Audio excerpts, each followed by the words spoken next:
بسم الله الرحمن الرحيم الحمد لله رب العالمين والصلاة والسلام على رسول الله وعلى آله وصحبه أجمعين. اللهم علمنا ما ينفعنا وانفعنا بما علمتنا وزدنا علما. اللهم لا سهل إلا ما جعلته سهلا وأنت تجعل الحزن إذا شئت سهلا. سبحانك لا علم لنا إلا ما علمتنا إنك أنت العليم الحكيم. أسأل الله تبارك وتعالى أن يجعل نياتنا خالصة لوجهه الكريم. السلام عليكم ورحمة الله تعالى وبركاته. Inshallah, I need everyone to get their reliance of the traveler out, right? We are in the book Sulam al-Tawfiq, the ladder to success, but I want to put this down for a minute. We're going to go back to it, and I want to address something that I think is extremely important, so that even while we're studying this book, that we need to fill in some notes. And I told you that we would use this book, The Reliance of the Traveler, for supplemental notes in our study. And I just want to get you used to something when we're studying. We're not in a box. To study with me, you're going to need to travel a little bit. Your mind needs to be able to process more than one thing at one time. So even if it's a struggle, you got to work on that, because I'm going to lose you if you don't be able to take a point, don't forget the point, go over here, get something here, come back and continue, right? It's just the way I learned. And I try to tackle important issues while I'm still moving along, right? Because we're not in traditional study circles. What do I mean by that? In traditional Sunni Islamic study circles, the student is with the teacher all the time, right? So when I was studying this book, right, I was with my teacher, right? So therefore, I sat with my teacher, I learned with my teacher. Every day I was with my teacher on a regular basis, right? So there was what we call sohbah. There was a companionship. So it was a living book. It wasn't just reading a book. I didn't come to him once a week and I read once a week and I go about my business. No, I was actually with him. So I experienced the book living. Everything that was in the book that we were learning, I was watching it practically, right? I seen them live it. There's a big difference from that. So in other words, we got a disadvantage by the way we learn, because we don't get to see the knowledge. We only get to read it, right? We never experience it from the teachers because we're separated, right? So the only way to try to fill in that gap is by bringing in supplemental material to make things clear. Does everyone follow what I mean by that? Is that point that I made, did it reach you what I'm trying to say?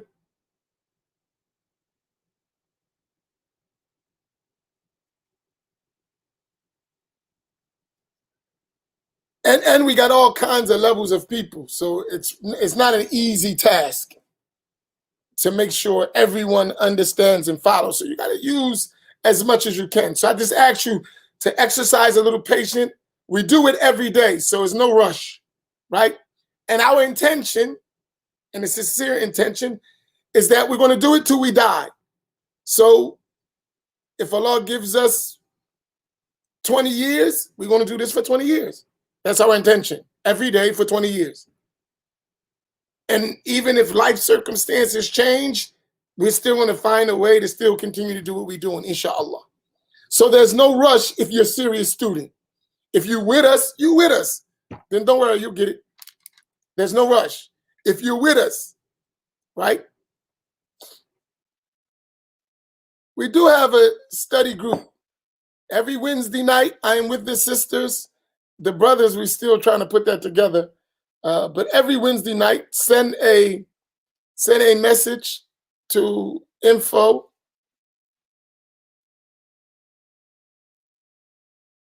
Where is it at? Info at mmacinc.org. Right?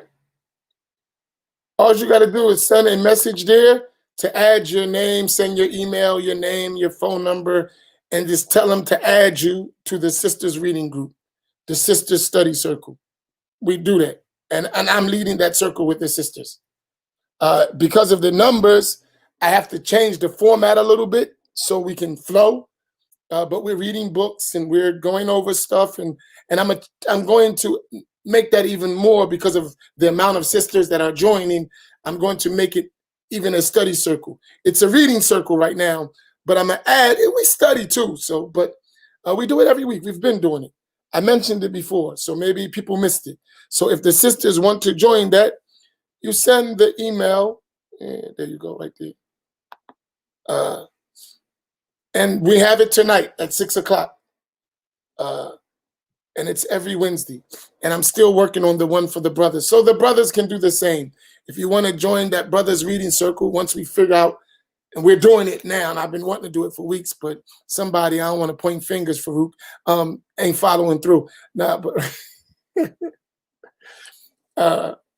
but we're still working on the brothers one, but we need it, and we're going to do it, inshallah.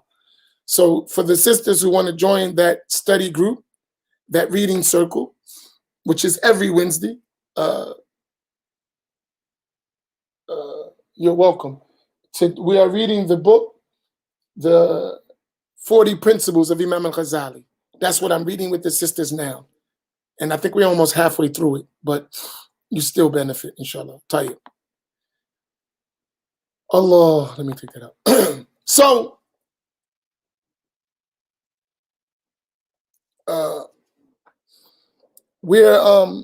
so I gotta bring in this supplemental material to try to fill in that gap. I'll come back to the sister circles later on tonight. I mean, before we end this, but don't let me lose focus. So that living aspect is missing, right? So if you don't with the teacher, there's a lot of things you're gonna miss. Even if you study like online, that you can't, a living teacher and that living session, you can't replace it. Not online, right? It can't happen because you don't get to see all these cases in a practical application, which we had that by living with our teachers, by being with our teachers. So we saw cases happen and how the sheikh handled that and how he explained that. And then when there was exceptions, what he said about that, you can't get that from the book. That's just something you got to be around.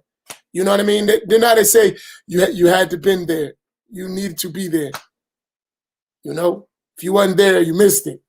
So the way of adding material to the text is try to fill in that gap a little bit. So that's what I'm doing. So, but inshallah, after time, every day we'll get it, right?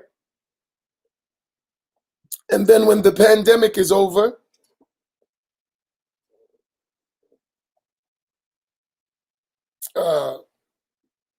we can be together in your places or in our places, and then you can get to see, right? It's easy to say this guy's online just talking, but it's different when you see the guy living that. And you see, oh, this is what he does all the time, or this is how he handled that. This case came up, and this would happen, and this is how he. It's a big difference. But so, nevertheless, I want to fill in something. Let me slow down. I got My mind is going a million miles per hour.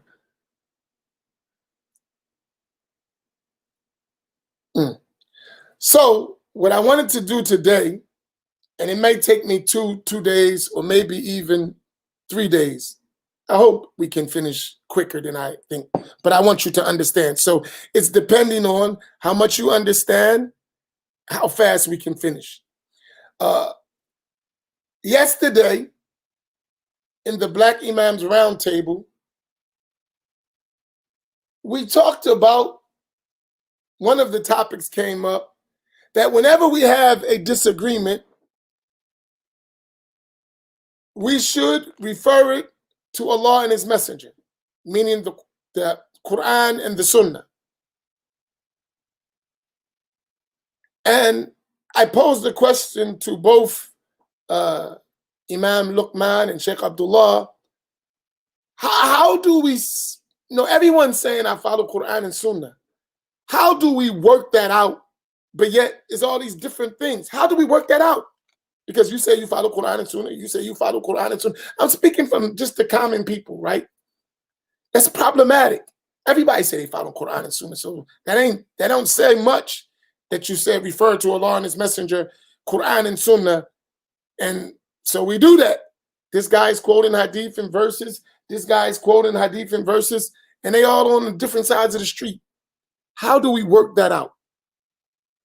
And what I want to do over the next couple of days, and hopefully it doesn't take long, but you got the resources, and I'm just going to help you understand it. Then you can build. You got some background to work with, right? That's why I ask all of you to make sure you get the book. They put the link for the Reliance of the Travelers, so where they could purchase the book, because this book is going to be very essential as a study tool in the lessons that I'm going to do. I'm going to refer to it all the time because it puts something in your hand to work with, right? So for those who don't have the book, you can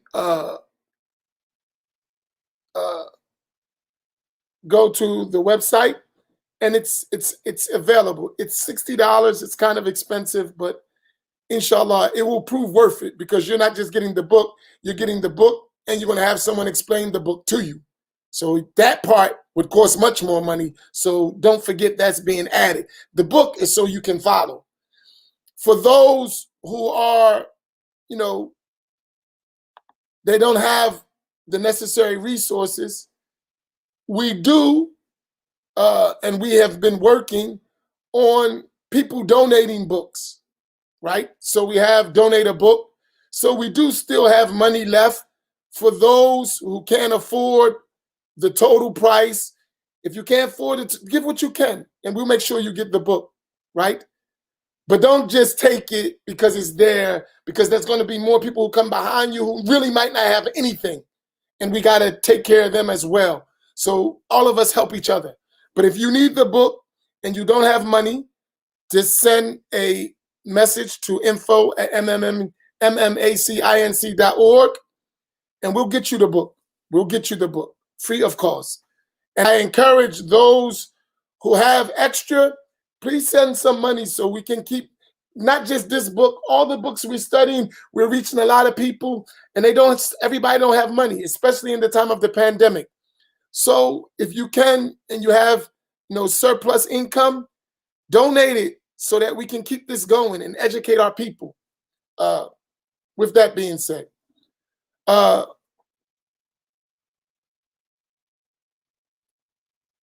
so this book is going to be used for that. So that issue came up about hadith and Quran and hadith and how we solve that. So we're going to talk about this subject, a very important subject, on the validity of following qualified scholarship. That's in book B on page number 15 of the Reliance of the Traveler. So we're going to go there. Those who have the book, please go to page 15. Did you put that page up? Oh, there you go, right there. Right? So that's where we're going to go. And the chapter title It's book B. It's called The Validity of Following Qualified Scholarship. Kitabu Mashru'iyati at-Taqlid. Right? Kitab Mashru'iyati at-Taqlid. Right? The book of the permissibility or the legal permissibility of at-Taqlid. So the word used, and I need to clarify this because I know you heard this word before. Let me put it in Arabic and English. Let me convert my screen to Arabic. Arabic. At-Taqlid.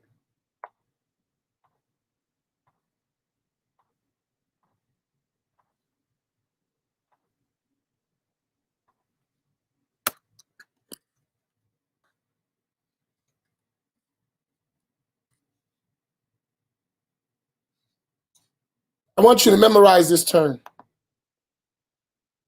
It's called at-Taqlid, right?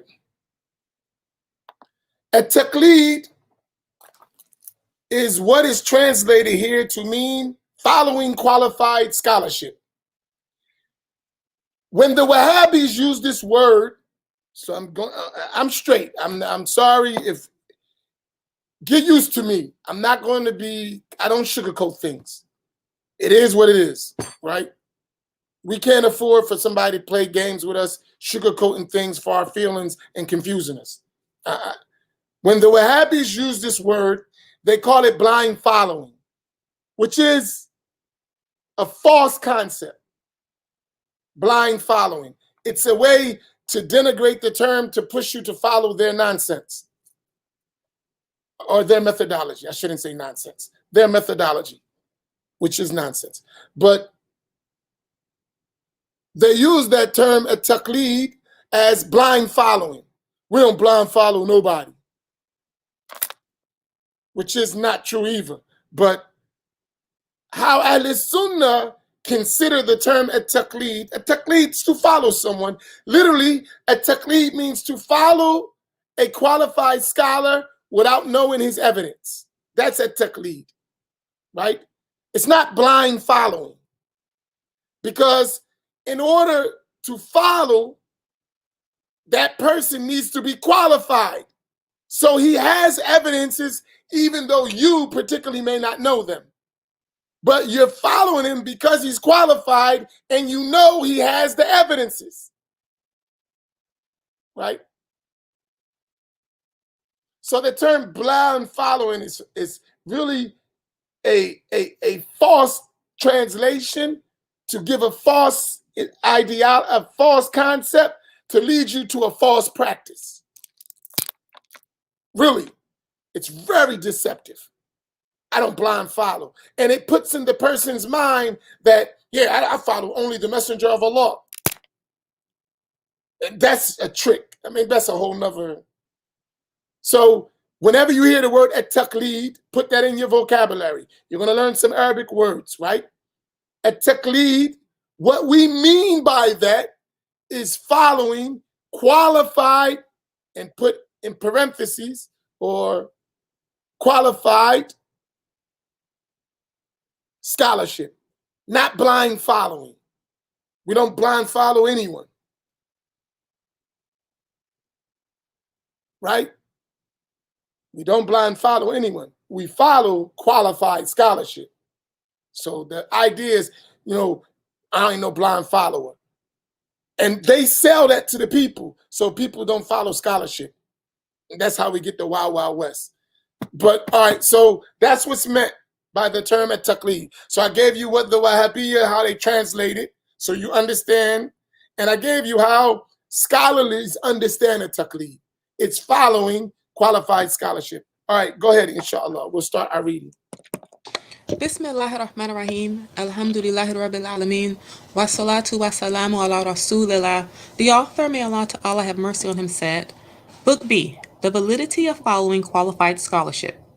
Contents. Introduction. Meaning of qualified scholarship. The Quranic evidence for following scholars. The practice of the prophetic companions, Sahaba. Religion was only taken from some companions. Those giving opinions did not mention evidence. Prophet dispatched scholars to various peoples. Succeeding generations followed companions' example. All right, stop right there, please. Here,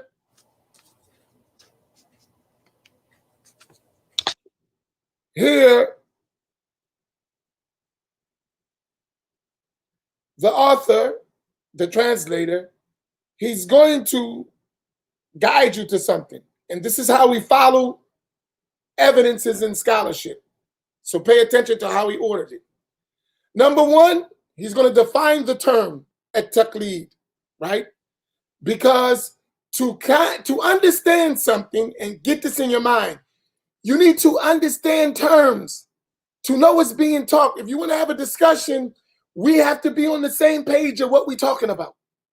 We cannot just assume that we're all talking. So when I say a taqlid, I mean following qualified scholarship. And when you say taqlid, you mean blind following. So if we just say taqlid, we're talking about two different things. So in order for us to have a real conversation, we first must identify what we're talking about and make sure we both understanding the same thing from the terms we're using in order to have a discussion, right? So first and foremost, what do you mean by that? Let's talk about, before we go anywhere, let's define our terminology that we're using and make sure I understand what you're saying and you understand what I'm saying, right? Then the translator goes into Quranic evidences for following scholars because we follow the Quran and the Sunnah. So what is evidence from the Quran that supports the definition we're talking about? Then he says the practice of the Prophet companions, right? So this is in the time of the Prophet ﷺ. So it's going to relate to the hadith and those who directly learn with the Prophet ﷺ, which is the companions. How did they understand this concept? Because they were the ones doing it. They lived with the Prophet ﷺ, and they passed the knowledge of the Prophet to succeeding generations. So we should understand how they understood the concept, right? And he's going to talk about that. Go ahead, continue. The rational evidence for following specialists. Then the next thing we should think, so we talk about Quran, we talk about the Sunnah, we talk about the companions in relation to the topic, we define the meaning. Then we go to another level, that what is the rational evidence, the intellectual proofs, because we got minds, we should use them. Our religion is what? Of two things, and naql and al-aql, right? We're going to use both. And naql is the transmitted text of the Quran and the Sunnah. That's called an naql, transmission, right? Quran and Sunnah. But also, we have to use our intellects. Allah gave us minds for a reason. We should use them. So al-aql, the intellect, your rational faculty of understanding things is important in Islam, right? We got to use our minds. And the Quran points us to that. The hadith points, we're not supposed to be foolish people. We're supposed to use our minds, right? So the aql, right, is used to understand the validity of a naql, right? The transmitted text of the Quran, we use our mind to understand that this is a valid source of understanding things, right? We cannot just rule out the mind as the Wahhabiyya like to do. We just follow Quran and Sunnah. Oh, but you don't have a mind, right? So your mind has no place in the religion. Really? So how did you know that the Quran and Sunnah is valid? Huh? You use your mind to do that. You use your intellect to arrive at a conclusion that the Quran is true and that the Prophet Muhammad ﷺ is the messenger of Allah. You use your mind to do that. Because remember, you don't blind follow. So that means you had to use your mind. which is the proper way to do it. So you do use your mind, and it has a place. As our teachers, they said, the intellect has consideration in the sacred law. You got to use your mind. Allah calls you to use your mind. We can have a whole discussion about that. Now, so he uses the rational evidence in addition to support what is known by the transmitted text, and that is consistent in the methodology of Ahl Sunnati wal Jama'ah in all of our understanding of the religion. Now, go ahead. The obligatoriness of following qualified scholarship. Mujtahid's opinion is evidence to non-specialists. Why? When he makes the point that we have all this evidence, then that means it leads to a conclusion. We looked at a definition. We define what we're talking about. We look at the Quran. We look at the way of the companions and the way of the Prophet ﷺ. We use our minds, and it leads us to a conclusion. And that conclusion is we should talk about it. After we did all that, where did we get to? We arrived at a conclusion, which is the obligatoriness of following qualified scholarship, right? So that's important. Now, go ahead. Why qualified scholars differ on legal questions. Okay, since we arrived there, that we must follow scholars and qualified scholarships, but from observation, we see scholars differ. Why? So we must follow them, but they differ. Why? And how do we deal with that? That's an important aspect because it's obvious we watch. Scholars differ, even qualified scholars. Why do they differ? And how do we deal with that difference? Go ahead. Probabilistic versus unquestionable evidence. Now, yesterday, I hope y'all were listening, right? When Sheikh Abdullah, he mentioned two terms. He said, when we were talking about this issue, he said, there are things that are qat'i. I'll make it long so you pronounce it right. And things that are dhanni. Right? He used these two terms. Do everyone remember when he mentioned this? Those who were listening? Do y'all remember when he mentioned this, Sheikh Abdullah, last night? Or was y'all too concentrated on the fact that his political opinions? Do you remember him mentioning that? All right, Farouk. What did he say those terms mean? He mentioned them. What did he say they meant? All right, so all y'all heard it. What did he say they mean? We on page 15 of the Reliance of the Traveler. Okay, so what did he say they mean? Sheikh don't have to be mean. He's right in everything. If you want to say he's an old man, right? Now he's over 40, so we give him Sheikh.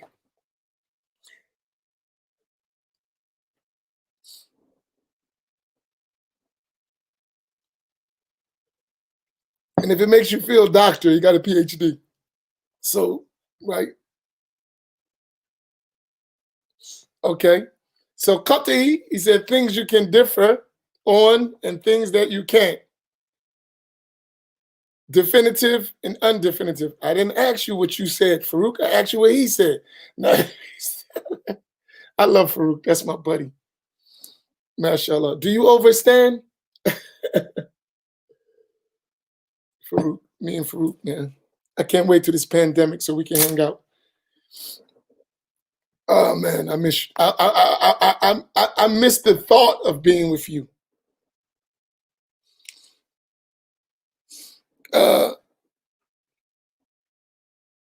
Tayyib, right?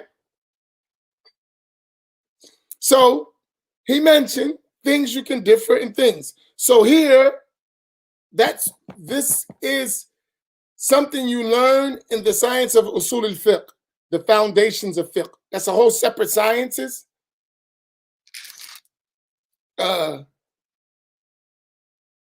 So he's going to talk about that because it is a reason why scholars differ. So you need to understand that, right? So qat'i means something that is absolute. It doesn't bear the possibility of having alternative meanings. And dhanni is something that can bear more than one understanding, for a more simplistic way. Okay, go ahead. Example of a question on which scholars differ. Scholarly consensus, ijma. So scholarly consensus. So now you got where they differ. So since you know where they differ and why they differ, we need to affirm where they agree. There is no differing. And what's the difference between the two and how we act according to them? So this section is going to deal with all of those subjects, right? I need you to write down the structure of his argument. When I say argument, I don't mean argument in a negative way. I mean his point and the method by which he's expressing his point. Do me a favor, right? For us in this group, we meet every morning. I need us to step it up, right? We cannot allow default ignorance among ourselves. What do I mean by that? Default ignorance. You know, default Wahhabi, default ignorance.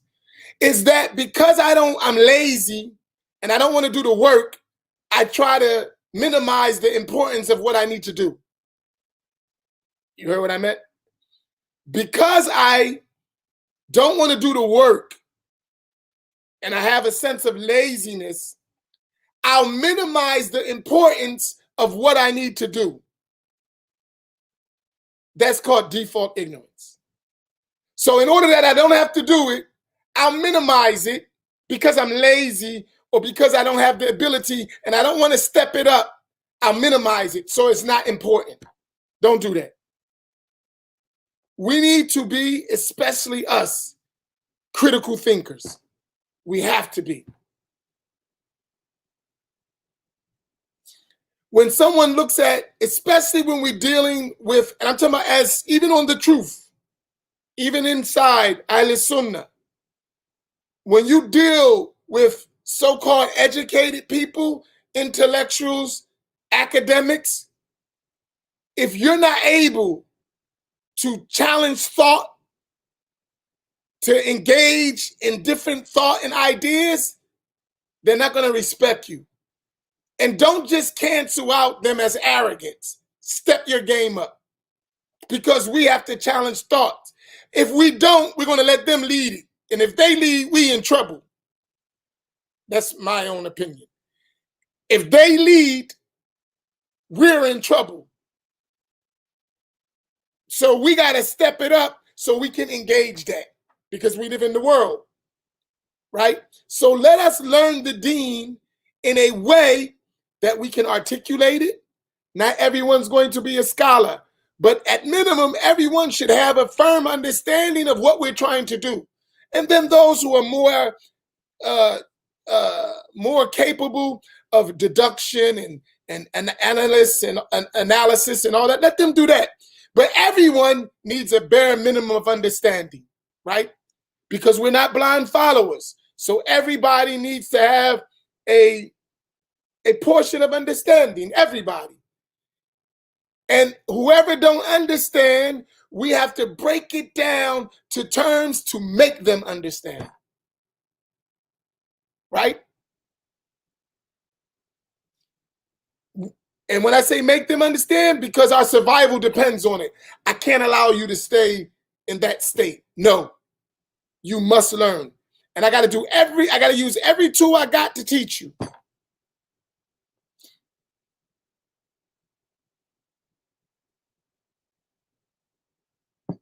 Even if it's troublesome for me, right? Because I don't want nobody talking down to us. But if we put ourselves in a position to be talked down to, then that's going to happen.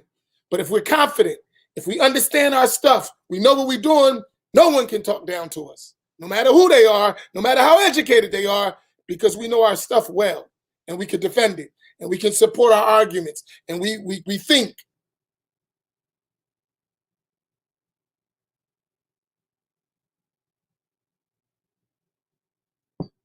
If you understand what is my point getting across?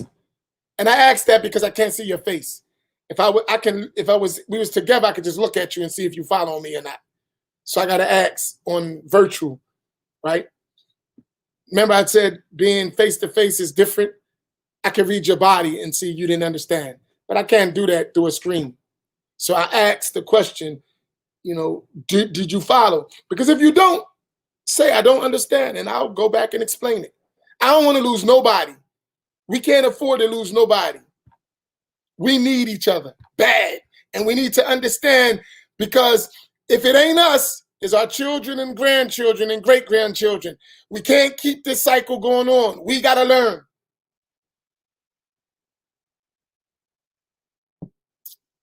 This cycle of compound ignorance, I don't know, and I don't know, I don't know, or I don't know, and I don't realize I don't know. We got to stop that. We can't allow that to keep existing. We got to know what we're talking about.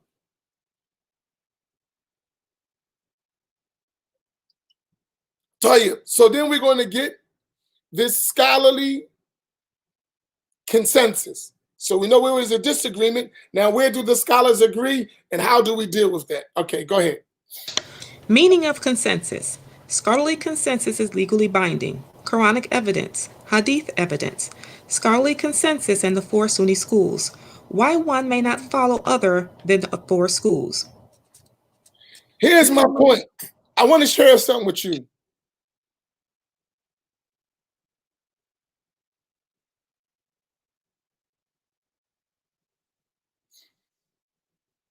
I want to share something with you. And I mean this from the bottom of my heart. I gotta be moved. And I want you to take it just as I'm saying it. Write it down, inshallah. We've been lied to. Seriously. We've been lied to. And people continue to lie to us. And they take advantage of our lack of knowledge. The only solution to that is for us to learn and go through the pain of learning. If we want to break the cycle, we must learn. There's no other way around it. We have to learn our deen properly. We have to really understand, because unfortunately, religion has also become a big business, right?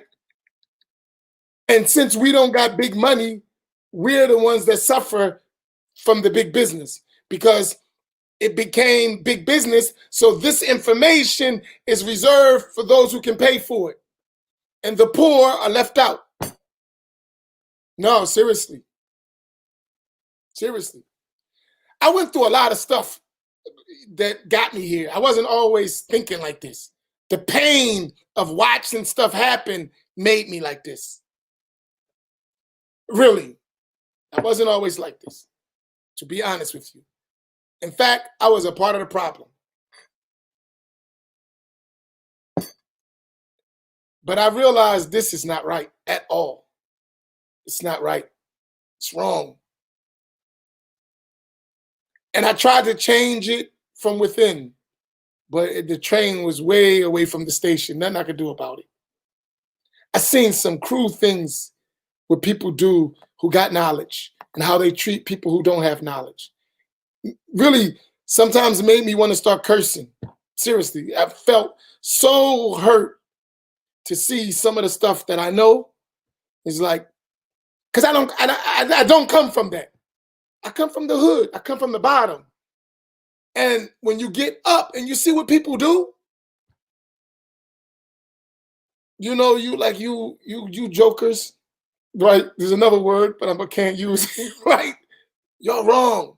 This ain't right. You know? It's like if you ever like sat in the back rooms of Congress or local government, and you see what goes on, and you see how they just, how evil people can be in a suit. Sometimes you see that in a turban and a big beard and nice smelling oils. What the hell? Did you just do that? Y'all can't be serious. Yeah, they dead serious. So we got to fix this stuff. It's our job. And the only way we can fix it is that we learn. We got to learn. Not superficial learning. We got to really understand. And we got to stick together. Right? And we got to stick together so we can support one another until we actually change the situation to the best of our ability. Right?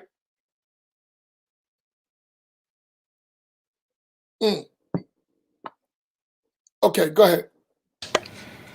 Introduction. Muhammad Saeed Booty. What is the proof that it is legally valid and even obligatory to accept the authority of qualified scholarship, taqlid, when one is not capable of issuing expert legal opinion, ijtihad, on matters of sacred law? There are several aspects to it, as per the author, discussed in the section that follows. All right. So we're having a little question. What's the proof that it's permissible to do at taqlid? Right? And we said follow qualified scholarship. When one is not capable of issuing expert legal opinion, right? On matters of sacred law. So we got two concepts. I gave you at taqlid. The next concept I want to give you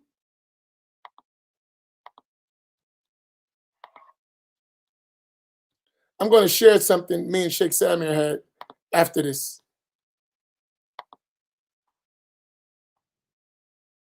Oops.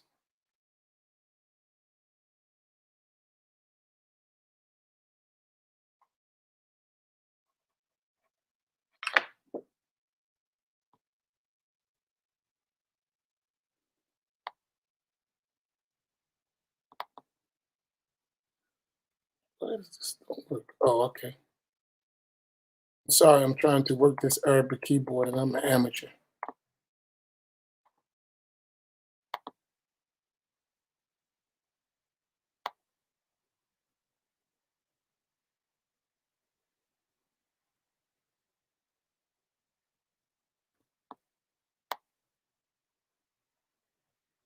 Never mind, it ain't gonna work. Sorry, I was trying to type it in Arabic, but my thing ain't working. So I just put it in English.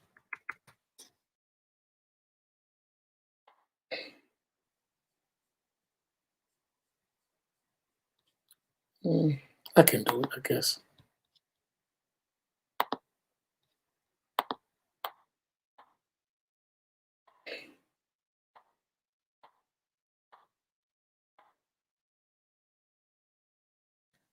Okay, that'll work. You get the point. Those who know Arabic can work it out. They can figure it.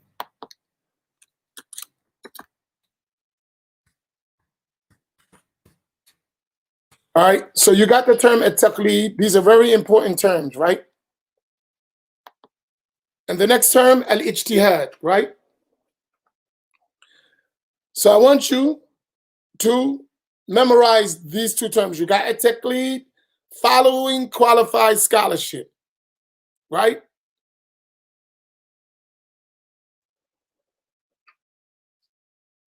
Al-ijtihad is issuing expert legal opinion. Issuing expert legal opinion, right? It's a technical term. Like taqlid is a technical term in usul al-fiqh, right? And then it has a function in al-fiqh. So usul al-fiqh, the foundations, I need to give you all this because for you to understand this, it's important to understand certain terms. You have sciences in Islam, right? You have, come on.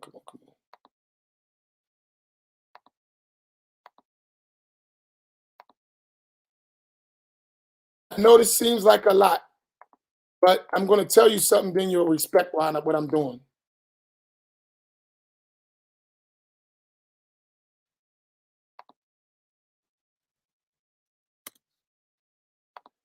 Just roll with me. Trust me for a minute. I know it's hard for us to trust, but trust me, you'll see it in time. As you learn more, you're like, okay, I got it. So you have two concepts, two sciences.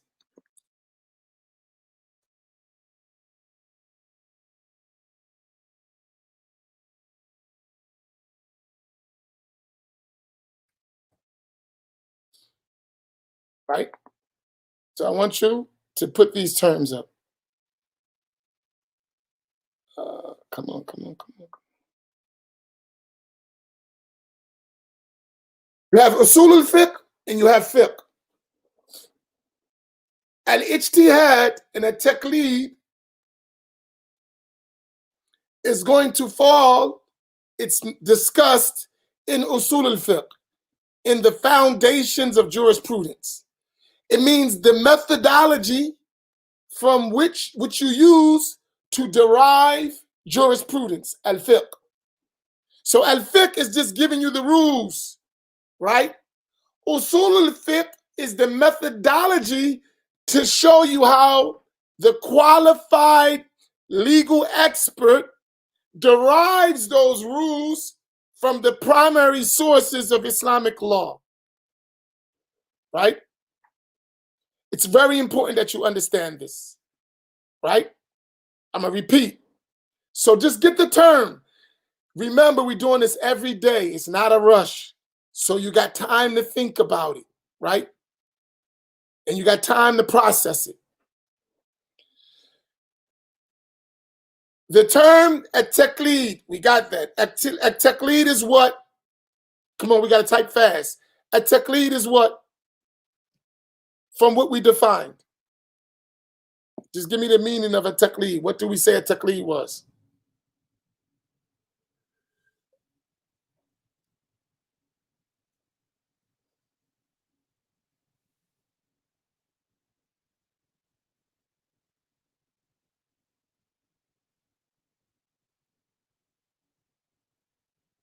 Come on, quick, quick, quick, quick. I know it's a 20-second delay. Maybe you are going quick. Following qualified scholarship.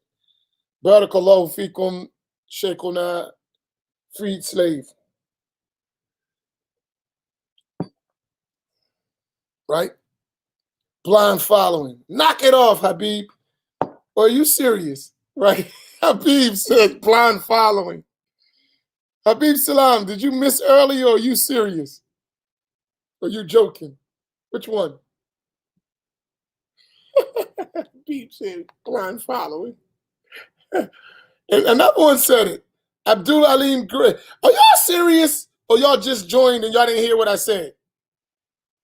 See, I can't see faces. Habib Salam and Abdul Alim Qadir Gray. Both of y'all put blind following. Are y'all serious? Or you just didn't hear what I said? Which one? No, I'm not putting you on the spot. I really want to know if you're serious. I love, please let me preface that. Seriously, I look at y'all as my family. Y'all seekers of knowledge. I'm a seeker of knowledge. We together in this, so we talk. Don't think I'm criticizing you. I'm not. We brothers and sisters. Okay, I missed earlier. That's why you said that. So, Habib, you said you missed earlier. I define blind following is the Wahhabi false interpretation of taqlid. Stop joking because you're going to confuse people, right? There's times to joke and there's times to, or just put joke behind your joke. You really shouldn't joke right at this moment, but if you must, I understand, but put in parentheses joking so people don't get confused, right?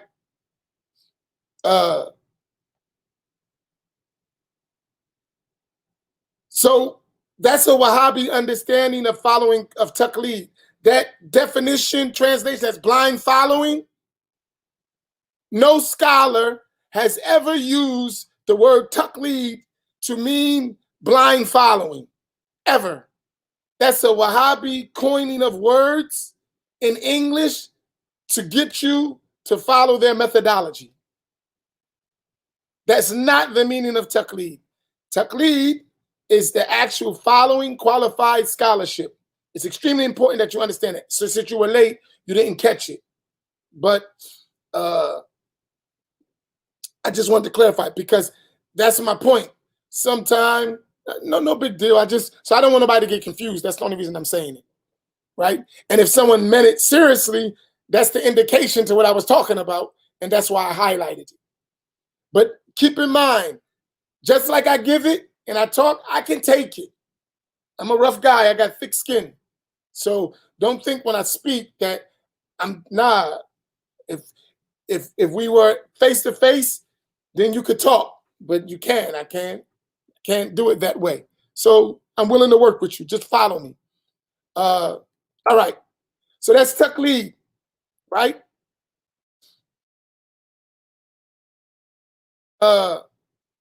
Now, al-ijtihad is what?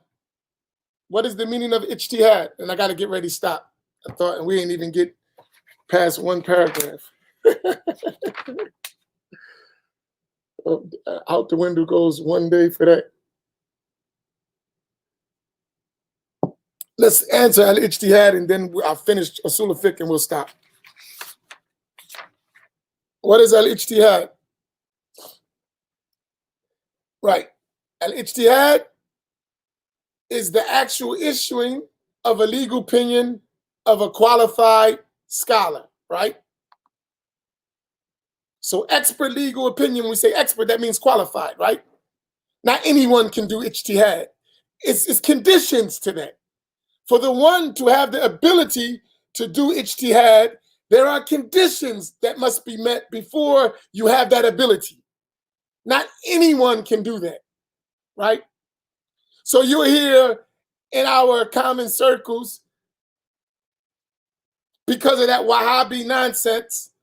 You'll hear someone talking about something, this is my ijtihad. You're not qualified to do ijtihad. What are you talking about? That's your ijtihad.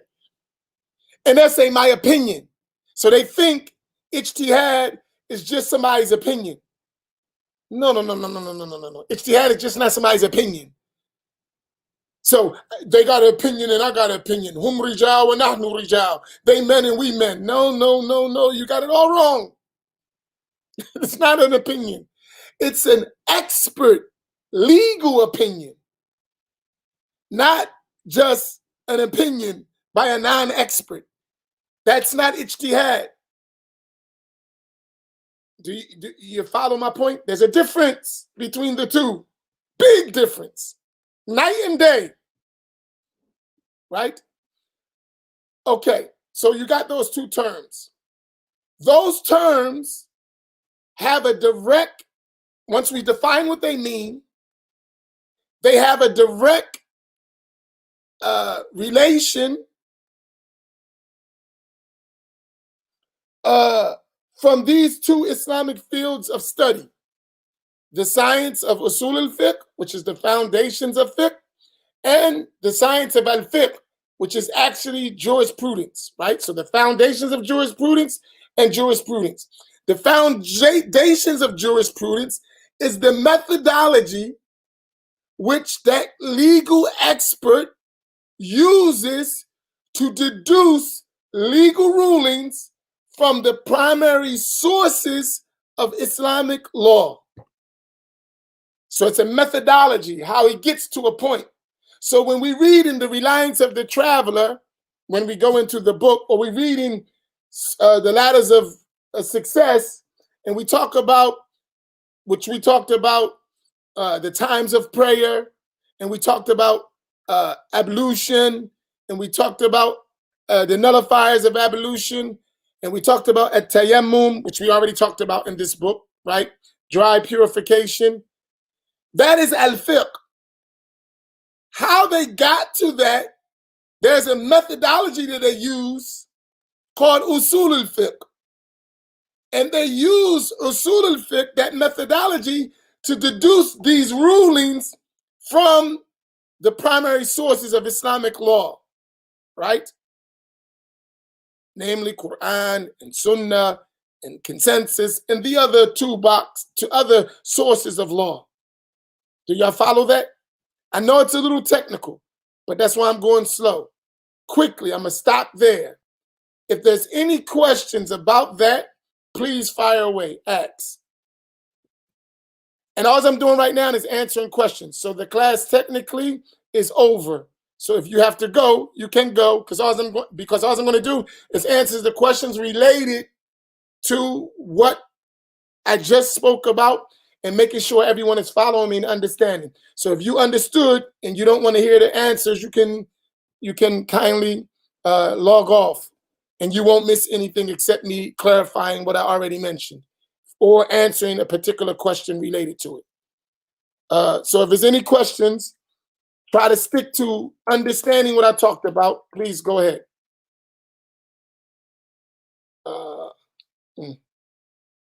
So look for the questions with me, please. Allah.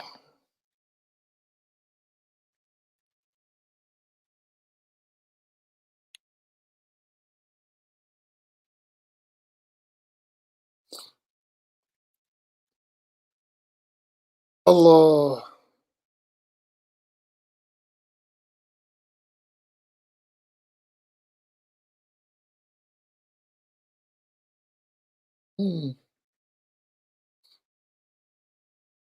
Help me. I'm on a mission to dismantle lies in our community about Islam. I need your help. You can help me by learning. Because if you learn well, you can help solve the problem. Right? We have a lot of work to do. Just educating us. That alone is going to take 20, 30 years. It's a lot of work. A lot of work.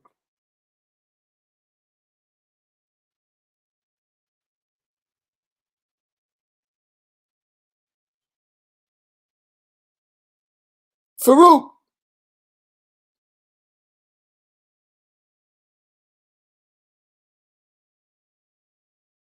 Do you watch WWE or WWF?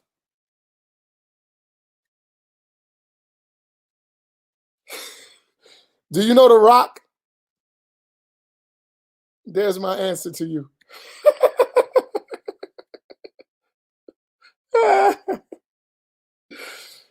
If you don't know the Rock, then you don't get what I was saying. But if you watch WWE before WWF with The Rock, you get what I'm saying to your question. So yeah, a better interpretation. Nah, I love Farouk. MashaAllah, that's my buddy.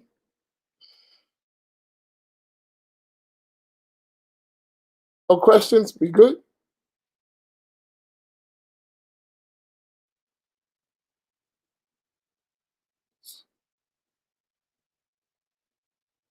Okay. Usul al-Fiqh is the methodology by which you arrive at rules, right? So it's jurisprudence. So the methodology the qualified scholar uses to get to the rule, to say this is the rule, that is called usul al-fiqh. The actual rule is al-fiqh. That's another way to say it, right? So you tell me this is the rule in the religion. How did you get there? The methodology you did that is called usul al-fiqh. And what methodology you use to derive rules? The rules is the actual fiqh. This is do this, do that, don't do this, don't do that. Okay, how did you get that? That methodology is called usul al-fiqh.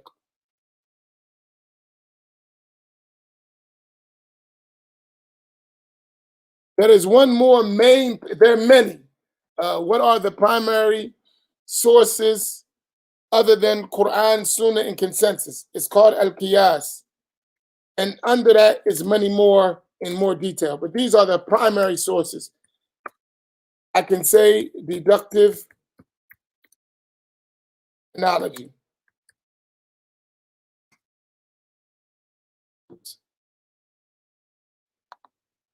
So that the fourth is deductive analogy, al-qiyas. So the four primary sources of Sunni Islam, which is agreed upon by the majority of our Sunni scholars, is the Quran, the Sunnah, Al-Ijma, consensus, and Al-Qiyas.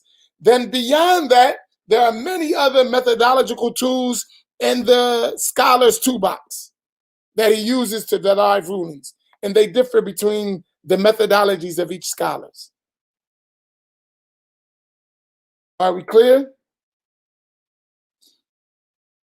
Yes.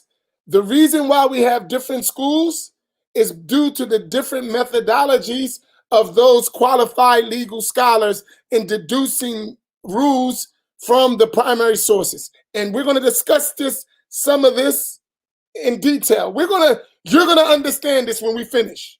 You're going to understand it if you following and you taking notes and, paying attention and you're engaging and you're asking questions. You're going to understand it and you're going to be able to articulate it, inshallah.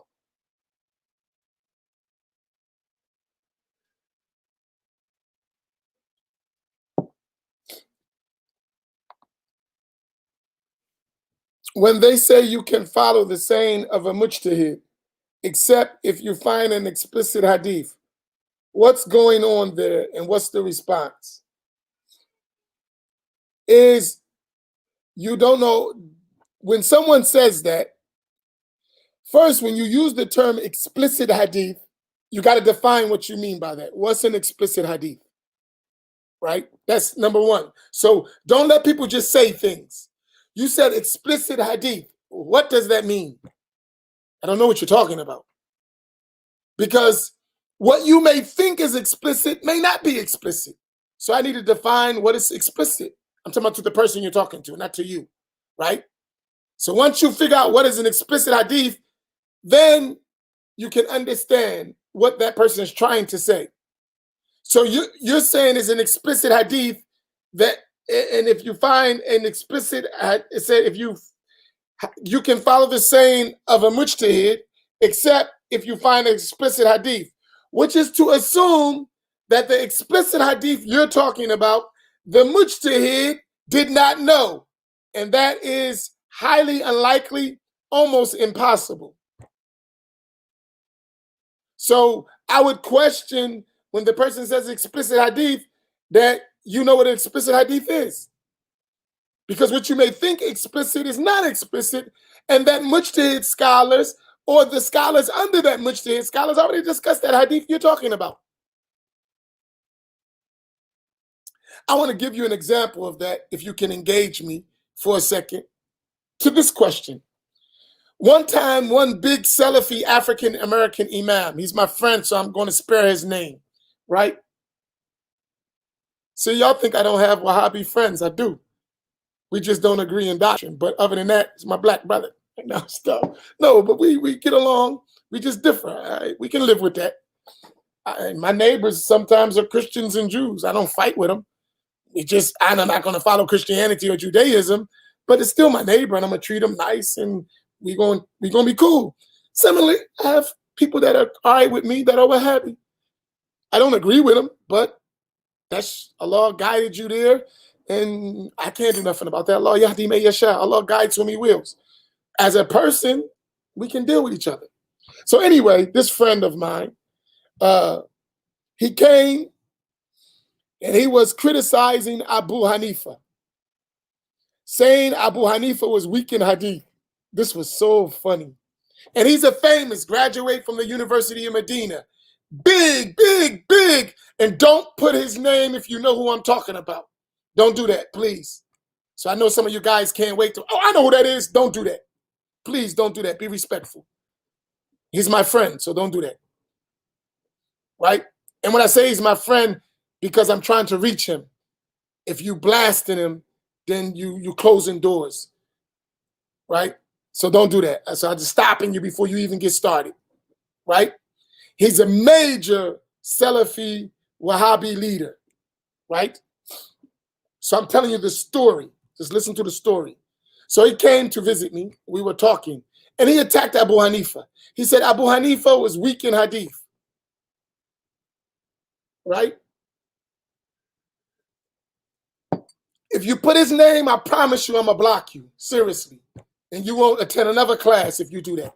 I hate to say that. Don't do that. Seriously.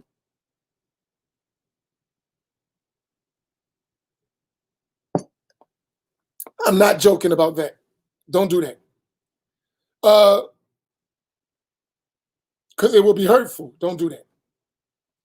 Me saying what I'm saying, I know him. It won't be hurtful. But don't do that publicly. Don't do that. So he said he was attacking Abu Hanifa. I said, I mean, I totally disagree with you. But Sheikh Samir is right there. I'm Shafi'i. He's Hanafi.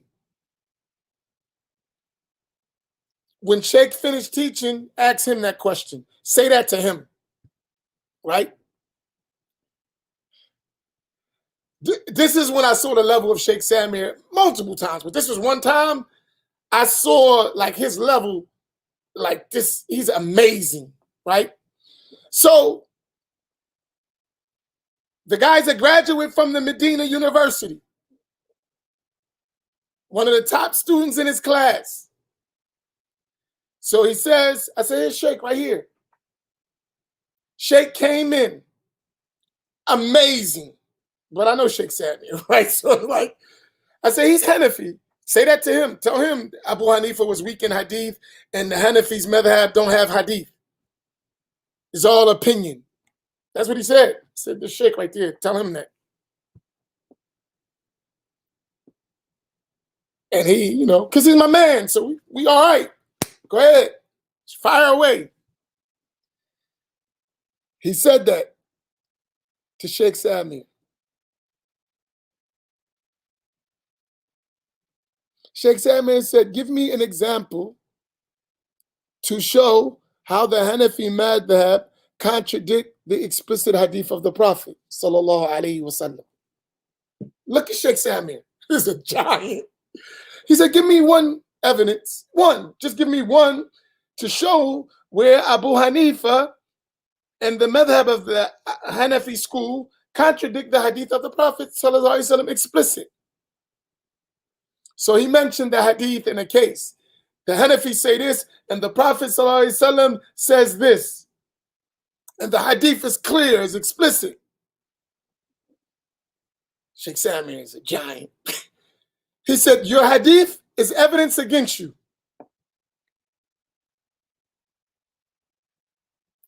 Look what Sheikh Samir said. Your hadith is evidence against you. He said, who narrated the hadith? The person was stuck. He said, I got to go. I don't know. I got to go look. The Sheikh said, no, right here in Sheikh Amin's office, all the books you need. Here's all the books. Whatever you need, we will find it. Tell me where the hadith come. He mentioned the book. Sheikh opened up, went in there. He said, Amin, go get me this book. We went and got the book. Sheikh opened. Here's your hadith, right? Read the hadith. Gave the whole hadith. Sheikh said, there, did you read the rest of the hadith? Did you know this means this? Now go to this book. Now go to this book. From his mind. He said, so the evidence you use is against you and for the Hanafis.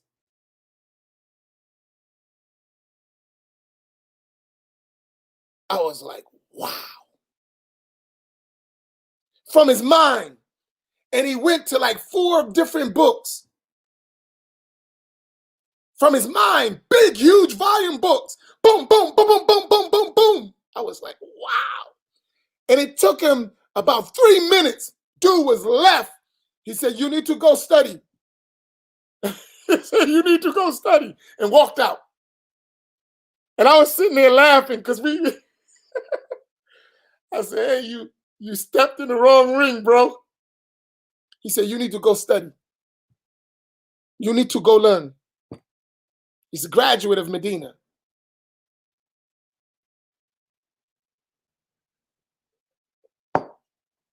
Graduate. Sheikh handled him in 2 minutes. Ripped it apart.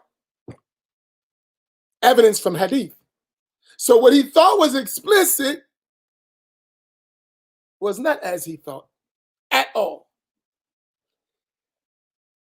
And as an indication, that was only a sign. Had Sheikh opened up, forget about it.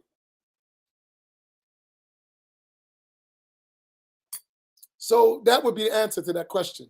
What you think is explicit may not be explicit. And I'm telling you, people were there. They were in the room when it happened. It didn't even last 5 minutes. Sheikh shattered the whole argument. Like silence. You can hear the crickets.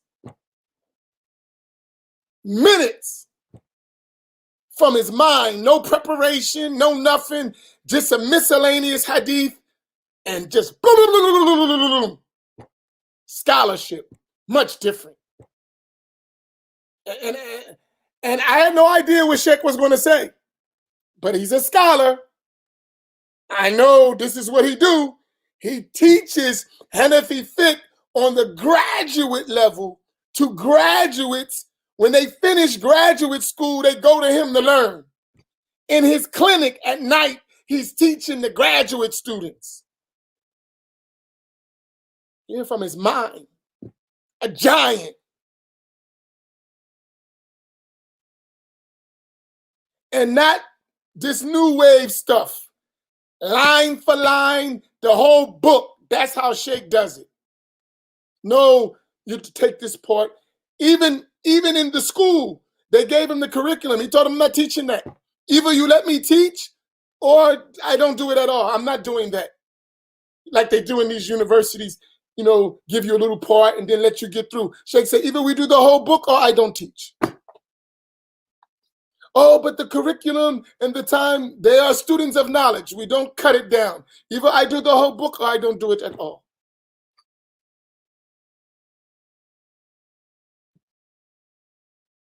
That's what he told, and that's the government. He said, no, either we do the whole book. You want to make scholars, you want to make experts, not people who don't understand.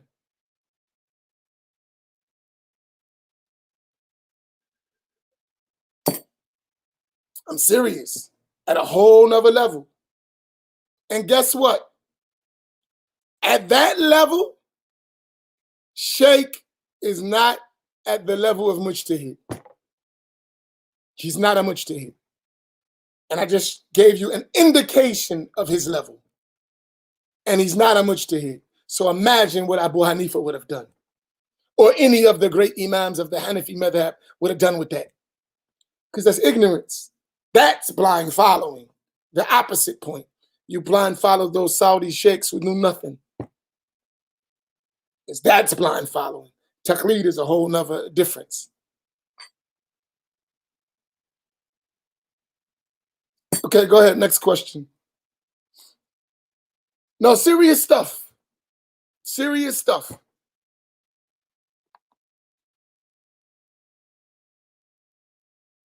And that's not just Sheikh Samir. We're talking about that could have been any qualified sheikh, knowledgeable faqih in any school could have done the same thing. Whether they were Hanafi, Maliki, Hanbali, the same thing for that nonsense. Seriously, any of them. So it's not like my teacher. Fortunate, we got one of the strong teachers in Damascus, no doubt about it. And everyone who's been to Damascus, who studied in Damascus, they know the level of Sheikh Samir. They know it, no doubt about it. A giant. Alhamdulillah, Allah blessed us to be in his company, and he had to be with us and treat us kindly to fight the fact that we're so deficient. But it's well known. No doubt about it. No doubt about it. No doubt. No one who studied in Syria would tell you anything different.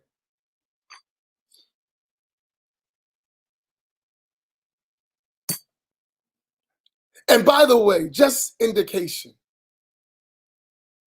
No, I'll leave that.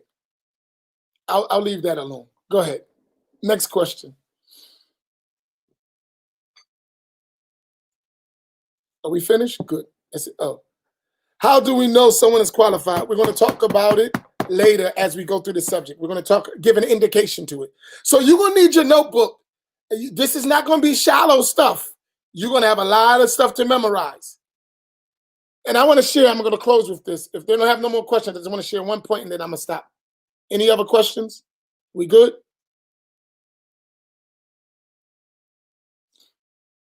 Of course, you learn fiqh before you learn usul fiqh.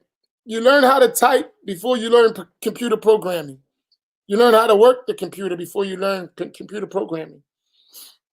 So fiqh is how to work the computer, and then usul fiqh is how the computer got to do with those commands that you use. But you don't learn how to build a computer before you learn how to work one. You learn how to work one first. Great. What was that last question?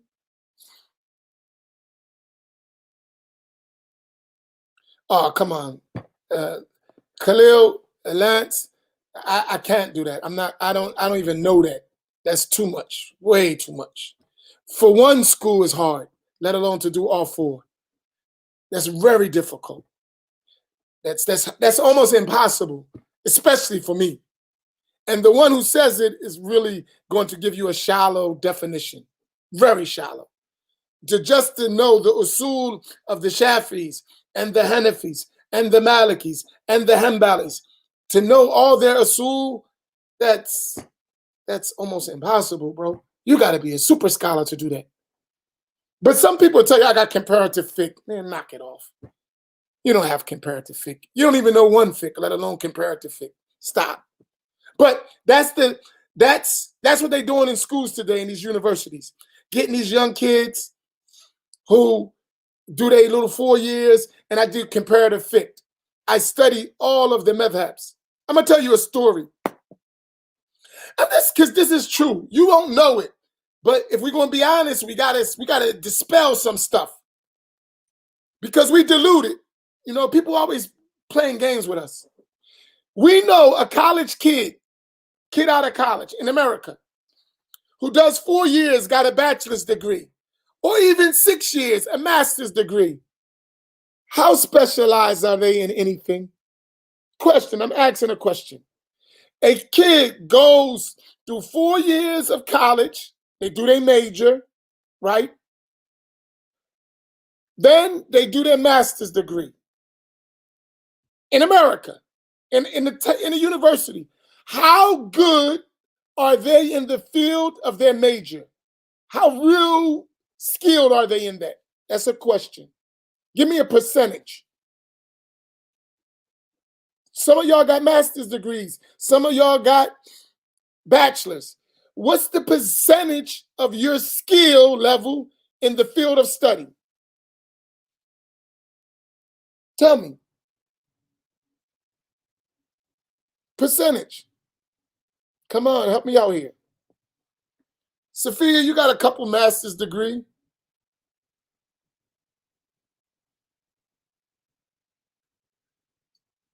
%. Julie, that's strong. Wow, nothing, huh? 20%.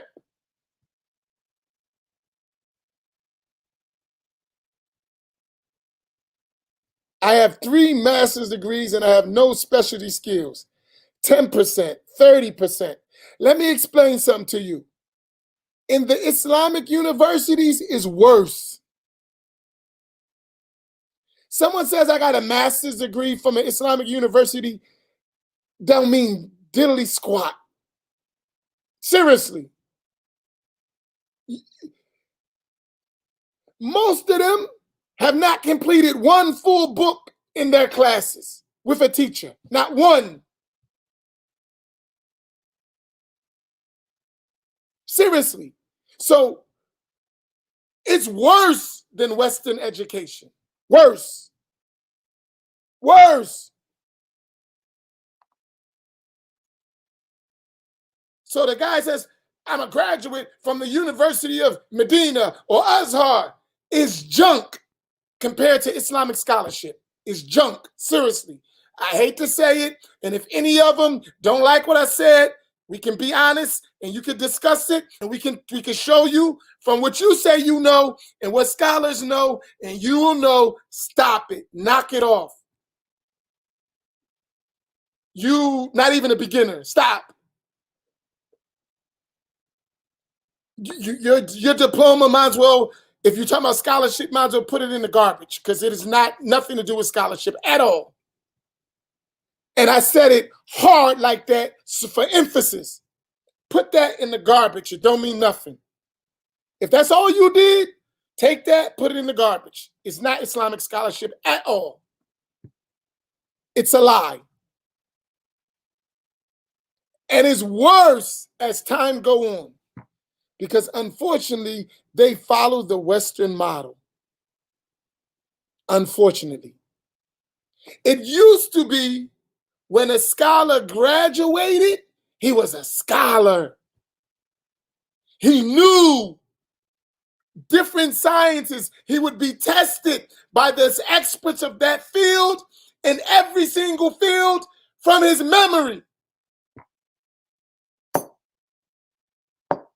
These guys, junk. And I'm not criticizing their efforts. May Allah reward them because they may be further than us. They may be further than us. May Allah reward them for their efforts. But don't put yourself where you're not. Do you understand what I mean? You may be further than us. Jazakumullahu khairah. May Allah reward you. But you ain't no scholar. You're not even a beginner student. Knock it off. And if you think you are, you pass your test. I got a test for you. I got a test for you. If you think you're a scholar, I got a test for you.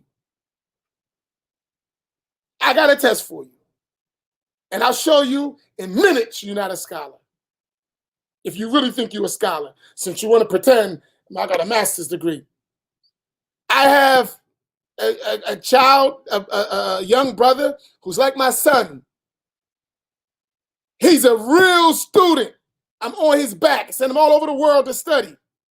He's in his master's degree program at Al-Azhar, a master's degree. He's on his master's. He studied in different places around the world. And he's a real student with big scholars. And I love him, so I ain't going to get on his case. But I'm on his back all the time. Come on, man. You can't come here with junk. Stay your butt over there till you learn. Don't come back here junk. Don't. No. And he may be listening. Why you put me on blast? Because we can't afford junk. Get yourself together and study. When you come back here, you better be learning. Don't come back here a mess. Talking about I studied.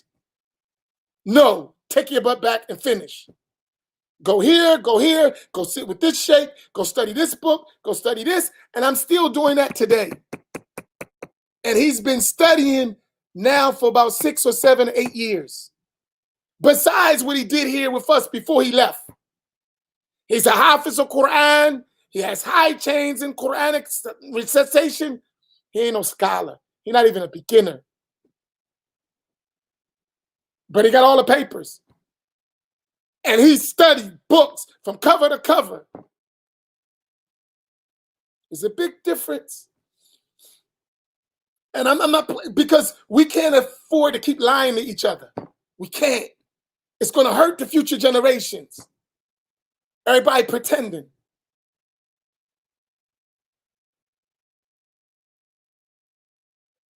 And that's not to put your efforts down. But we at war. Even if I don't have it, I got to make sure you get it. And I can't let you be deluded because we can't afford that. If we're counting on you and you a mess, we in trouble.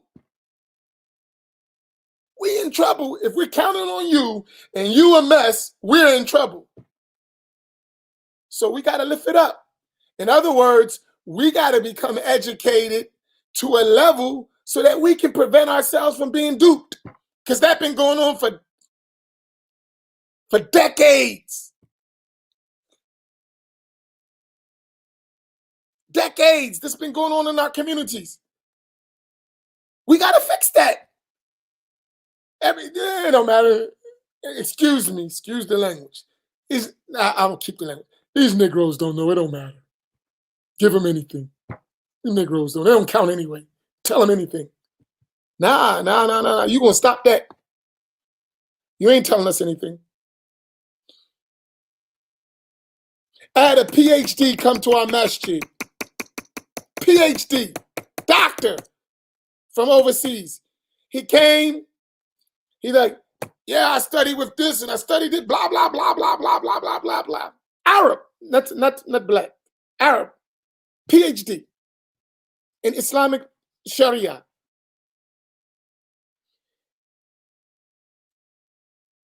Oh, okay. PhD.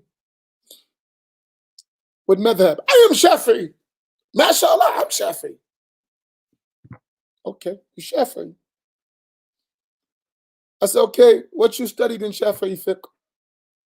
I'm Shafi'i, you Shafi'i. You got a PhD in Islamic law. We should be getting ready to ball out, right? This joker didn't study one book in Shafi'i fiqh and he got a PhD. Not even a basic text he could explain. Matan Abi Suja, he could not explain it. Risala to Jamia, he could not explain it. Safina to Najah, he could not explain. Sulam at Tawfiq, he could not explain, and he got a PhD. What the heck is that? You got a PhD, and you can't explain a basic book of fiqh? You know what he said to me? He said, we didn't learn that. What the hell did you learn?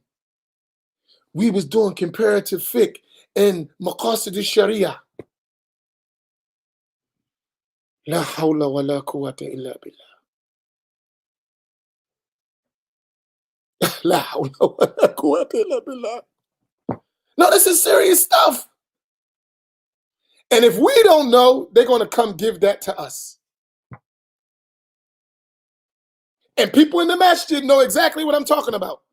I had to let him do stuff, and I'm like, teach this, teach all over the place. No, absolutely not. Here, and he felt like a beginner. I saw in his face. He felt like a beginner. I'm like, but you can't do that here. We don't do that. Absolutely not. You got to learn. No, sir.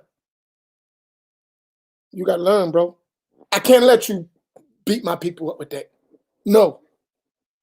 Teach this, teach that, teach that. I can't. Okay, I'm going to sit and read with you. But you're not doing that.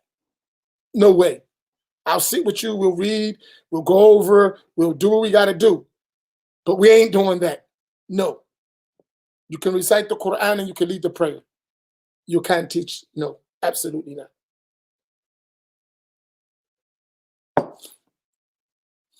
Not putting you down, but we're not playing those games. We're not coming, oh, the Savior came from overseas and, you know, he's a doctor and you junk. No, absolutely not. Do what you can recite the Quran good. You're good in your tajweed and you ain't that great in that.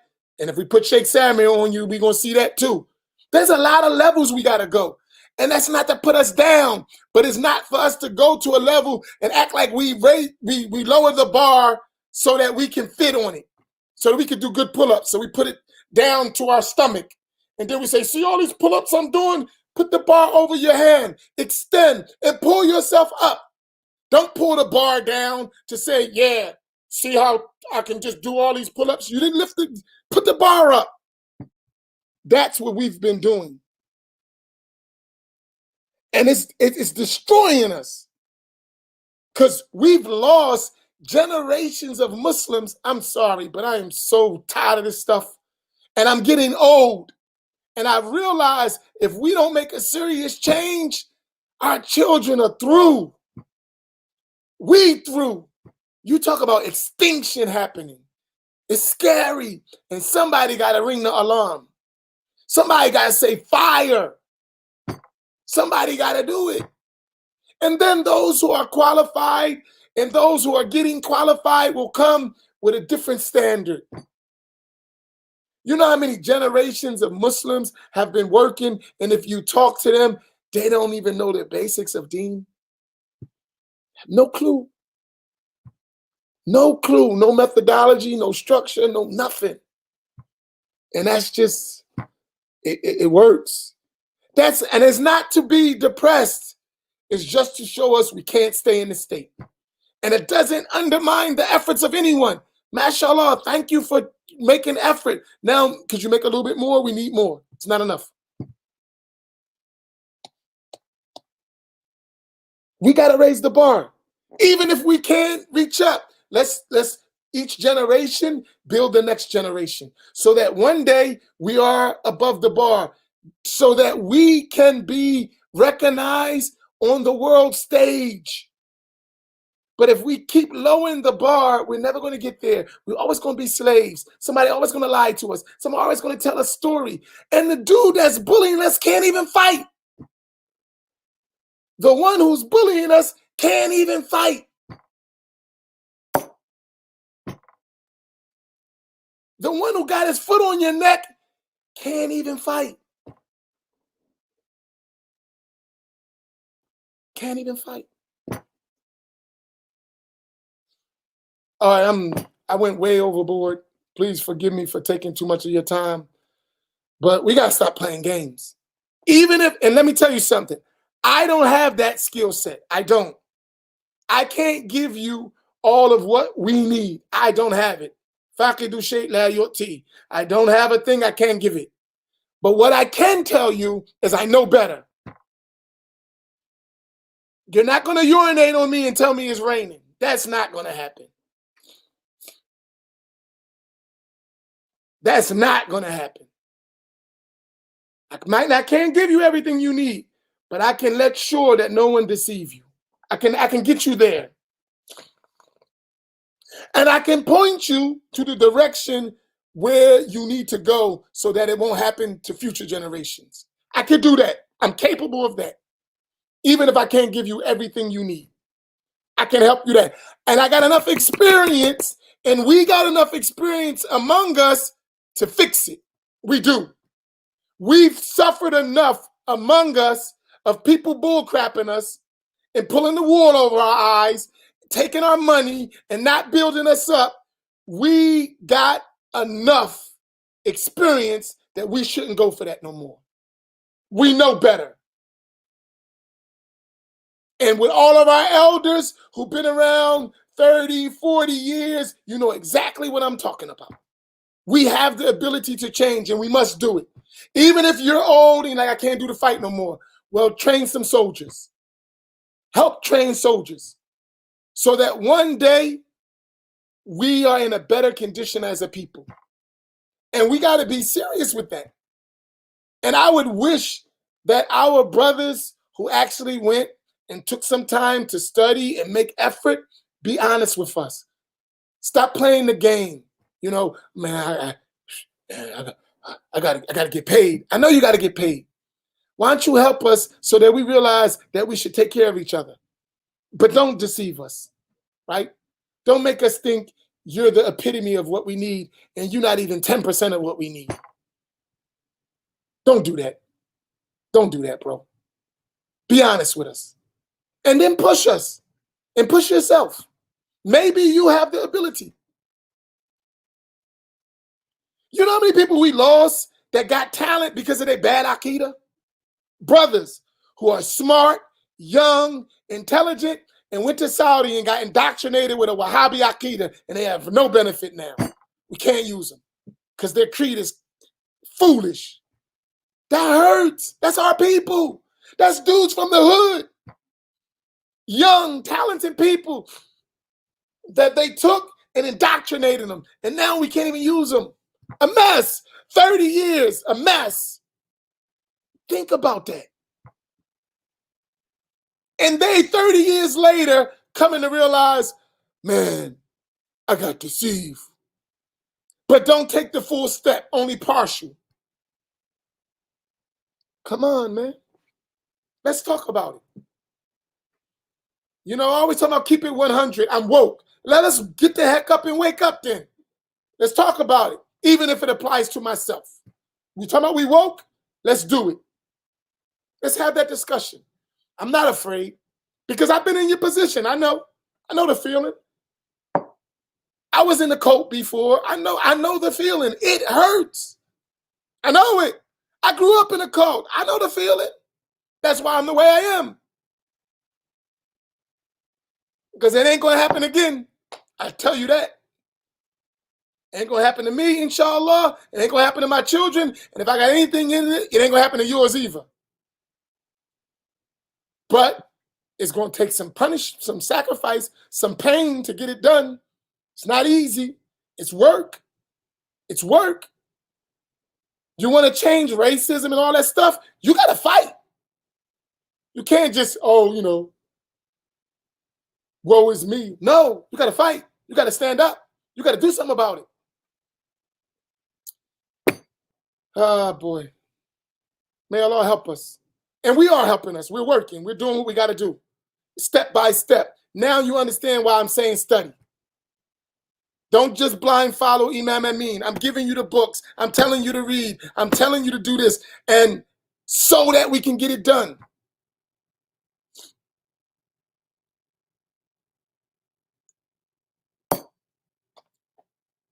I'll give you an example.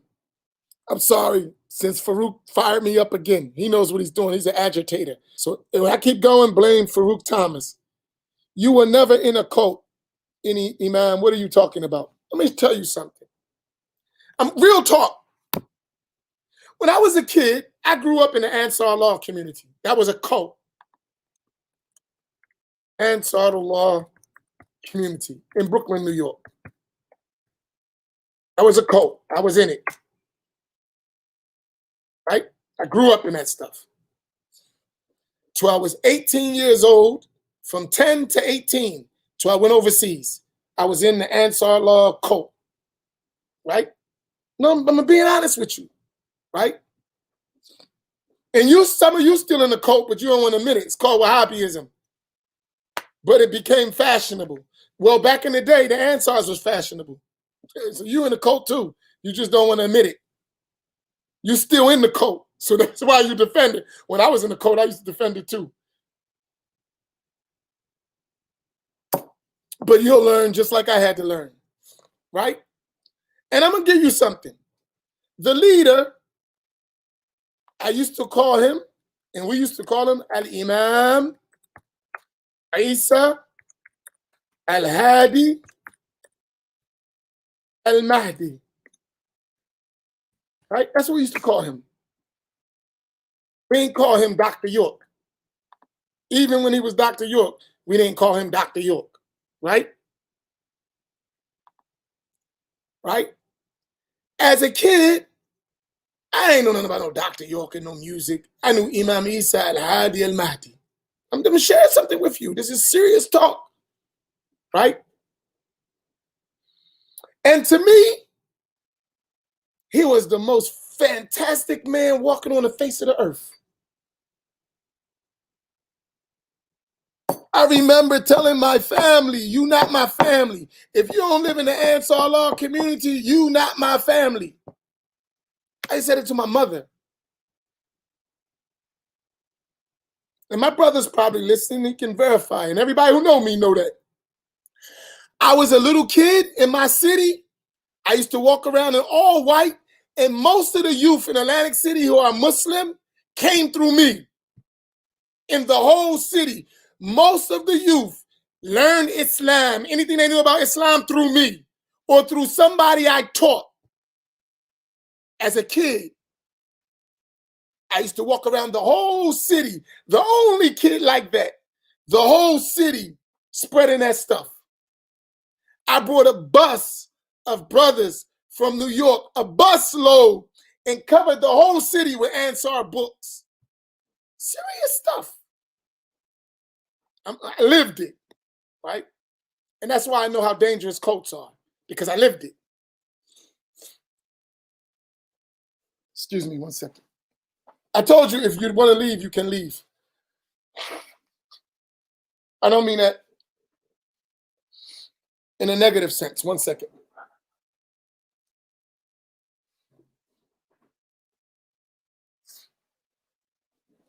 Right? So we used to go out and debate the Sunnis. And we used to eat them for breakfast. Now you got the other Sunnis, and we can have that talk, right? They would say, oh no, I was an Ansar, and I was an Ansar Ranger. We would debate Sunnis through New York, Sunnis, Christians, Jews, 42nd Street, in the Bronx, in Brooklyn, Queens, Manhattan, all over New York. And that's how we used to make our money, debating. I'm being honest. I lived it.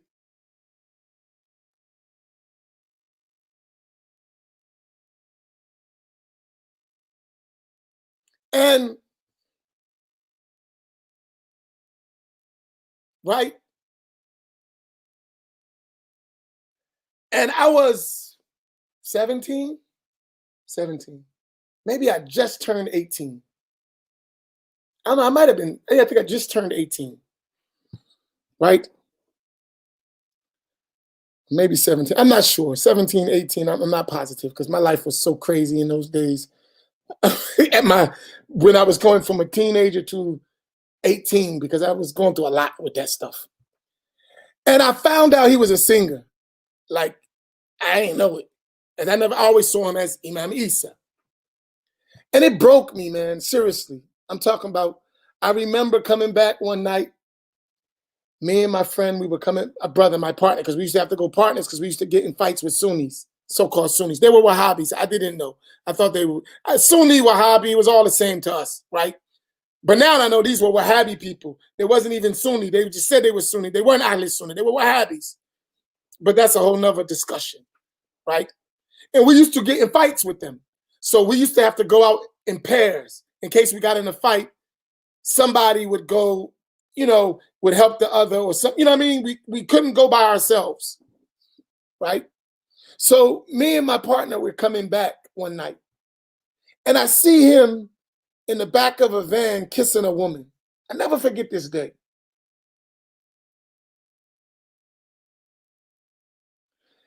It broke me. Seriously, I was like, oh my God, what kind of stuff is this? I was hurt. I was crushed. And that made me go to start learning knowledge because my life was, I had left my family, everything. And I was a kid. Told my mom, you're not my mom, my brothers and sisters, you're not my brothers and sisters. And I had to come back home because my whole life was like,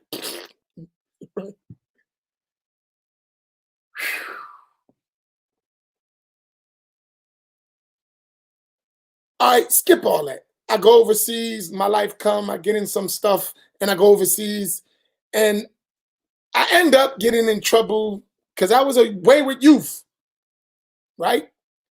And I had to go after all this, to cut a short story, I end up having to go to federal prison, right? After I came back from overseas, I had some issues outlining because when I came out of there, I went back to the projects. You can imagine what goes on in the projects. And I caught a federal case.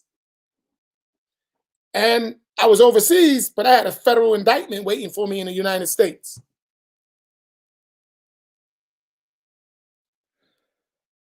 And I remember I was 21 years old. Federal judge gave me 10 years. And I remember, because I still, even though I had learned overseas and I changed a little bit, I still had that black nationalist, Ansar, white man, devil type attitude. Even though I knew better from learning overseas and studying with the teachers in Azhar, I knew better, but I grew up like that in the neighborhood, racism. So I had that stuff in me. So I look at this judge, and I remember when he gave me all that time, I looked at him like, you devil. I didn't say it, but that was my state because I knew religiously that's not valid. You done crime, you got to pay, right?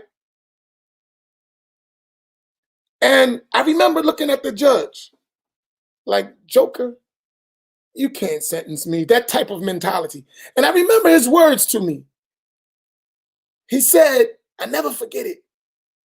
He said to me, you have no respect for local, state, or federal laws. This is a crime. This is a crime in itself with the federal guidelines, because I only can sentence you to this much. You deserve much more. But we're handcuffed. I never forget those words. And I remember looking at him like, so what, blah, blah, blah. We don't got to go into the words. I remember looking at him like that. Going back, they're taking me off, right? I did my time, and I come home. Some of these guys, they know me. And I taught in the prison, and Allah got a wisdom for everything. A lot of the brothers that's on here, they learn Ahl Sunnah through me inside the prisons, right? But I'm telling you a story for a reason, not about me. I want to point something to you about cults. We used to think this guy was walk through walls and, all kinds of crap. He's on a mothership and blah, blah, blah, and blah, blah, blah, blah, blah, blah, blah, on and on and on and on, right? I'm telling you where it hit me. I come from the streets. I come from the hood. I told you when I got sentenced how I was. I don't know what year he got wrapped up. It was in the late 90s, so I was on my way home, right? But he caught a federal case for all this crap he'd been doing for all these years. And they sentenced him to like 135 years. Now, mind you, I done went through the whole federal system to the last stop. I went through the whole system, prison, penitentiary, maximum security. That's a whole nother story. I went through all that. Now, his case had already happened while I was coming home, I think. I saw on the video when he got sentenced, right? And I watched him sit in front of that judge who given him 135 years and put his head down and say, yes, sir, no, sir, your honor. I'm way away from that. I'm Imam Amin now, and I done changed my life. And I looked at him, and if you could have felt I wish I was in jail with him when he did that. And they would have sent him to our prison. I was like, you coward. He's giving you 135 years, and you got your head down talking about yes, sir, no, sir. What kind of punk are you? Excuse me. I was pissed. This is what you did to our people, and you a coward? Die! That's how I felt. Have some damn dignity. You're a cult leader. Now, think of how many people suffered from this pretender. How many lives were destroyed? Children that had the potential to be great were destroyed by this joker's nonsense. And now think, these are young black boys and girls who were serious. I would put us as children against the best community in the United States. We can recite Quran, we do whatever you want, and I put our children in those days up against yours, and we will dust you like you never imagined. Any group among the so-called Sunnis today, any of them, I'll put our children in that community up against them, and we'll blow them off the map. Arabic, Quran, you name it. He destroyed generations of black boys and girls. Generations with that nonsense. And guess what? It's some people who gave their whole life for that, and they'll never be the same. Never. I know imams, I was in it. Leaders, they like derelicts now. This is serious stuff. Serious stuff. Serious stuff. And now that's the dean. You know how much sacrifice people put in there? We have people, we ask them for $10 to support our causes, $20, and they struggle. We used to give $100 a day, every single day, 365 days a year. Every individual man who was capable was bringing it. Every day. No excuses. $100 a day given to the community, given to the mosque every day. You don't know nothing about sacrifice. Most of us are chumps, seriously. I hate to say it. You ain't really ready to sacrifice. You not really with it. So now this is serious. I just gave you a 40-year story in these little bit of minutes. 40 years. Now you know why we got to learn. 40 years. It's serious. And guess what?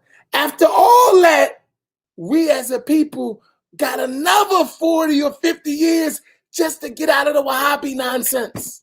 And how many families are destroyed? The same thing. We're looking at 100 years and still don't got it right. Now you see how important this stuff is? Seriously. You see how important this stuff is? We gotta learn. It's life or death for us. It's our survival that we gotta learn. And guess what? People who got what we need won't give it to us. They don't care nothing about us. They stay in their little cozy groups and you Negroes figure it out. You figure it out. I ain't dealing with y'all. Y'all ain't got no money anyway. That's what we dealing with. And guess what? I used to hide in those environments. I got tired of it. I felt like a traitor. You here sipping coffee and talking junk and your people's being destroyed. Young boys getting killed, getting 30, 40 years, and you talking about some drinking coffee. Come on, bro. Get yourself together. That's what I had to say to myself. I did it. I know. While my people are getting decimated. Nah, not no more. Absolutely not. No. And that was a wake-up call for me. Seriously. So you got me. Now you understand, and I ain't even go in details. I summarize as best as I can, right? And you got why I'm the way I am. You got an understanding to feel why I'm saying what I'm saying. Why it's so important that we got to learn. Why I'm pushing, so that never happens to nobody else. And we can't save the world, but we can save some people. And if we save some people, those people will save some people. We got to keep fighting. We can't throw in the towel. We can't. We can't afford to throw in the towel. As long as we making babies, and long as we having children, we can't afford to throw in the towel. We got to keep fighting. We got to keep fighting. And for some of us, it got to become our life. We can't say, I did that already. I'm tired. I'm too old. Nah, I did it too. I'm tired too. We got to keep going. We got to keep going.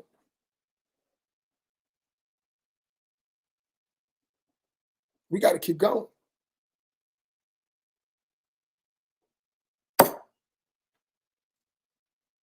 Nah, we got to keep going. We got to keep going. Allah. May Allah help us. May Allah help us. We need to tell these stories. And it's not just the Ansars. You could go through Darul Islam. You could go through all these stuff we went through as a people. And they tell you the stories. It'll make you cry if you got a heart. if you got a heart. Seriously. Not just the Ansars. All these nations, you talk about nation, man, if you study the stuff we went through trying to be good Muslims and trying to learn, everybody wasn't full of crap. Some people were sincere, but sincerely misguided. Sincerely misguided. And all because we didn't learn. We got to learn. We have to learn. And when we think about the whole journey of Black people, we realize how important this stuff is. It's not a joke. Even though we laugh and we have fun, but now it's life or death. And some of us got to be ready to die. That's how important it is. Some of us got to be ready to die. And when we talk about Malcolm X, he was ready to die. And he died. Martin Luther King was ready to die. And he died. And some of us better be ready to die. And we're going to die. Seriously. I hate to just go so long, but I'm pouring my heart out to you. Seriously. It's not something to take lightly. It's not something to take lightly. May Allah help us all. I'm sorry for going way, way, way, way over time. But, you know, we have a saying, you feel me? And believe me, this is an extreme summary of what I done seen with these eyes. An extreme summary. An extreme summary. And sometimes what I've seen, I wonder why I'm not Majnoon. Alhamdulillah, I'm not. But I know people that are Majnoon. They burn out. They lost it. Alhamdulillah, Allah let me keep my intellect. But some people, they lost it, everything.